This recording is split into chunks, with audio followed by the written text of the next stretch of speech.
साथियों नमस्कार, मैं हूं नीरज पटेल और आप देख रहे हैं नेशनल जनमत। मेरे साथ आज़ाद समाज पार्टी के प्रमुख चंद्रशेखर आज़ाद हैं। भोपाल में बहुजन समाज का जन समुद्र जन सैलाब उमड़ पड़ा था और उसी के बाद घटना आती है बागेश्वर धाम वाले के भाई की। 48 घंटे का अल्टीमेटम आपने दिया था। लग रहा है कि स्पेशली उस गांव में संविधान का राज है या मनुस्मृति चल रहा है। देखिए, वहाँ के जो बाबा हैं उनका जो कार्य करने का तरीका है, उनका जो भाषा शैली, उससे तो नहीं लगता कि वहाँ आम जनमानस अपने हितों की रक्षा कर पा रहे होंगे। और संविधान रूपी जो न्याय की व्यवस्था है, संविधान रूपी जो अवसर की व्यवस्था है, उस पर शायद मुझे तो लगता नहीं काम हो रहा होगा। लेकिन हमारी जिम्मेदारी है, प्रयास नहीं, मैं इसको जिम्मेदारी कहूँगा, कि अगर कहीं भी भारत का कोई भी हिस्सा ऐसा है जहाँ संविधान से काम नहीं हो रहा है तो वहाँ संविधान से काम होना चाहिए।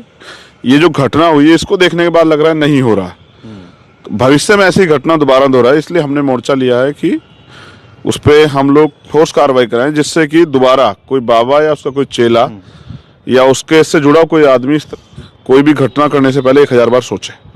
आप सोचिए कि SC/ST एक्ट लग जाता है। पुलिस आज भी कह रही कि जांच करवा रहे हैं, वीडियो में सब कुछ दिख रहा है, पिस्तौल लहराई जा रही, हवाई फायरिंग हो रही। SP कह रहा है कि पिस्तौल पता नहीं अभी है कि नहीं थी, टॉस थी, क्या थी। अब देखिए, सरकार के जो मुखिया हैं वो जब जाके चरण वंदन होते हैं बाबा के, तो बाबा को भी एहसास है और बाबा के चेले चपाटों को भी उनका कुछ हो नहीं सकता, मगर उनको ये एहसास नहीं। हमारे जैसे लोग भी हैं जो उस लोकतंत्र और संविधान की रक्षा और न्याय के सिद्धांत को लागू कराने के लिए संघर्ष करने के लिए तैयार हैं। मेरा ऐसा मानना है कि अगर आपको याद हो, मैं इससे भी बड़ा एक और ताकतवर व्यक्ति आपको याद दिलाता हूँ, आसाराम इनसे भी बड़े थे। देश के प्रधानमंत्री उनके पैर छूते थे, उनके पक्ष में बड़े बड़े भाषण देते थे।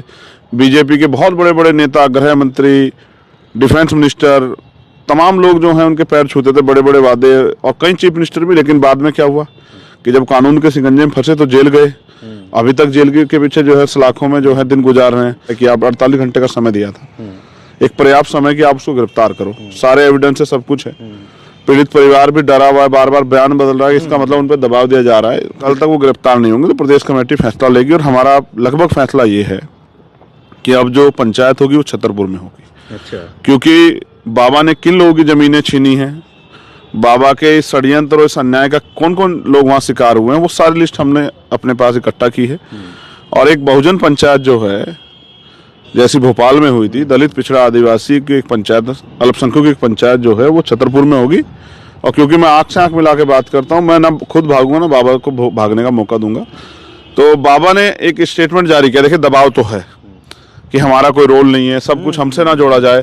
मैं कह रहा हूँ कि सब कुछ आपसे ना जोड़ा जाए तो आपको चाहिए कि ऐसे गुंडे को क्यों पनाह दे रहे हो, उसको गिरफ्तार कराओ, पुलिस को बुला के दो कि भाई ये रहा गुंडा। और अगर आपको कानून व्यवस्था में विश्वास है, आप संविधान की बात कर रहे हैं, देख कैसे सुर बदलते हैं, वो कह रहे हैं संविधान है, तो अगर संविधान की बात करें तो गुंडे का पक्ष करना भी एक अपराध है।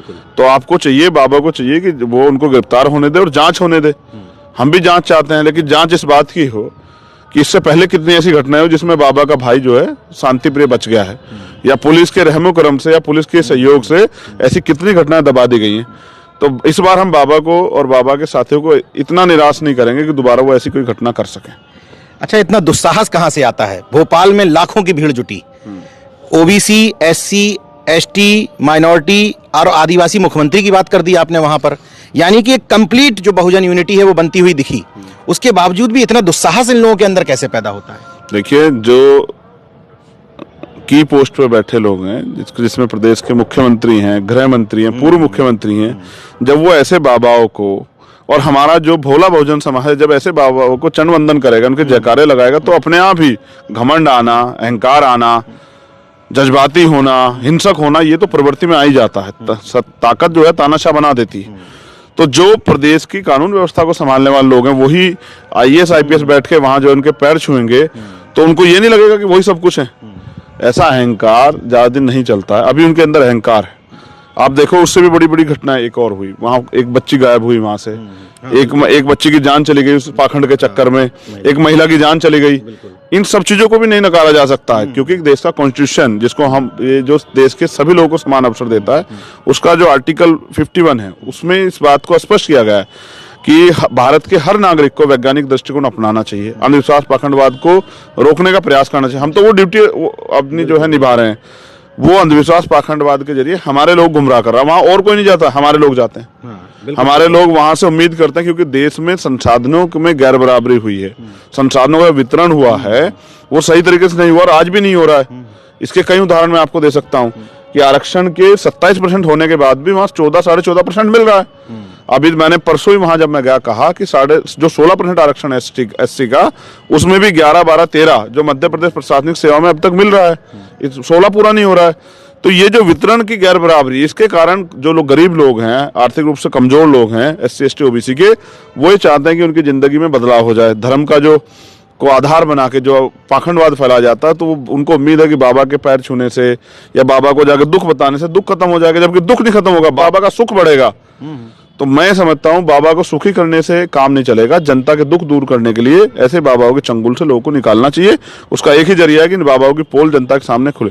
जिसको ये खुद बाबा को ये नहीं पता, जो सबके पर्चे देख लेता है, भविष्य देख लेता है, उस बाबा को नहीं पता था कि उसका भाई क्या अपराध कर रहा है, जो अपने भाई को नहीं रोक रहा। मैं समझता हूँ कि ठीक है, वो अपराध बाबा ने नहीं किया, उनके भाई ने किया है, लेकिन आप तो पहले ही सबको देख लेते हो, अपने घर में नहीं देख पा रहे हो कि आपका भाई जेल जाने की स्थिति में आ गया है, और आप बात कर रहे हो जोड़ने की। वहीं वो बाबा का भाई इतने बड़े समाज को, अहिरवार समाज को अपमानित कर रहा है, माँ बहन की गाली दे रहा है, सीधे सीधे बिल्कुल पीट रहा है, खाने की टेबल पे लात मार दे रहा है, और कह रहा है कि वो पिस्टल किसे जो है फायर कर रहा है, और वो उस बच्ची को मारने की धमकी दे रहा है, इसकी शादी है। मैंने कहा कि मैंने रोका भीम आर्मी के लोगों को, समझाया ये ठीक नहीं है, हम संविधान को मानने वाले लोग हैं, वरना उस बाबा को का वो जो चेला आपको अहंकारी और ताकत समझा, उसका इलाज करते हैं। छोटे महाराज कहलाता है वो। हाँ, उस छोटे महाराज को बड़े महाराज बना देते हैं हमारे लोग।